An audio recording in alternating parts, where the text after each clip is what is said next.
alien sons of bitches. You're going down.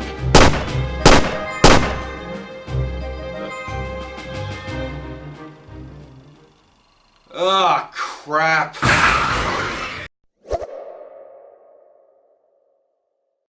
Sometimes if you want to get a really enjoyable cinematic experience, you need to go outside your comfort zone and look at something made in a different market.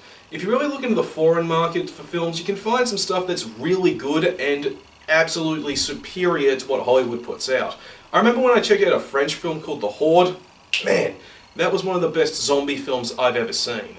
Unfortunately, I can't say the same of this movie, Shanghai Fortress, a Chinese blockbuster that really Netflix had no business getting.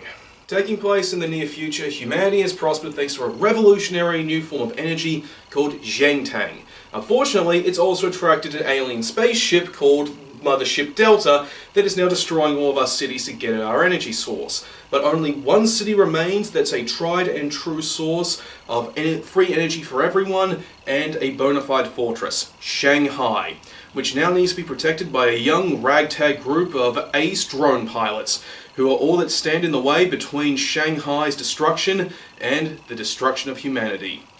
Now, if that doesn't sound like a solid setup for a story, I don't know what is. The whole setup of humanity being holed up in one last big city or one pivotal area being fortified, that is a very solid setup that's been done multiple times in the past. Attack on Titan is a great example, and so is Carbonari of the Iron Fortress. And it does lead to a very solid emulation that is sincere of Hollywood blockbusters like Independence Day. At least when there's action, because when there's not action, this movie is just an absolute bore fest.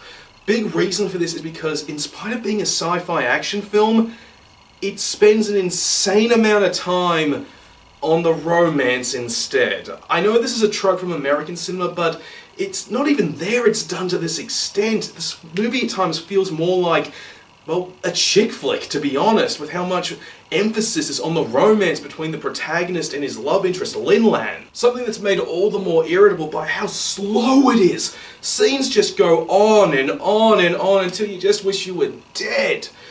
And what's more is, while the action is a sincere emulation of Hollywood, it's not a great emulation. The result wasn't amazing. The CGI just looks cartoonish. It's never believable.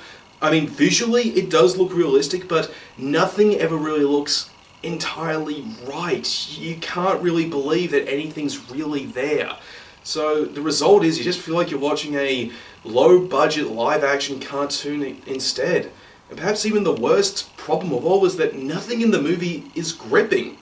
Like, if anything in this film was gripping, then the slow pace, the emphasis on romance would have been forgivable, but since you're just so bored throughout the entirety, you don't care what happens in the romance, you don't care what happens to Shanghai, you don't care about what happens to any of the characters.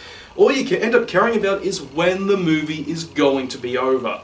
And if that's not the sign of a bad film, I don't know what is. After I watched this, I actually looked it up and found out that it was based on a beloved sci-fi book over in China, and this movie did not do well there as well. In fact, it did so poorly critically and with audiences that the director actually apologized for the poor quality of the film.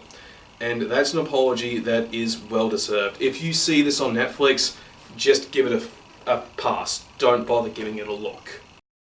Well, it's nice to finally get this overdue review done. Sorry it's taken so long, general laziness and other things just eating into my time as usual are what kept me from getting this done. But if you did enjoy it regardless, please feel free to subscribe. And for other upcoming movie reviews, I got ones for Joker, Doom Annihilation, and El Camino, the Breaking Bad movie, coming up next. And for game reviews this month, I'm taking a look at the Destiny 2 expansion, Shadowkeep. And after that, The Outer Worlds. I've got all that and more coming up, so please stick around.